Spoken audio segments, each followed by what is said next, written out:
Hey guys, in this video I'll show you how to turn on or enable your on-screen keyboard inside your Windows 11 or 10 PC. Please make sure to watch this video to the very end so you don't miss out on important information and to not make any mistakes. In saying that, let's just jump straight to the video, shall we?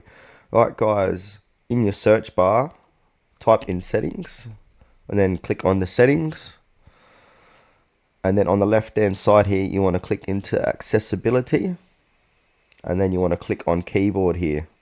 So under interaction, click on keyboard. And then on this page, there is an option called on-screen keyboard. Go ahead and enable that, and that will turn it on.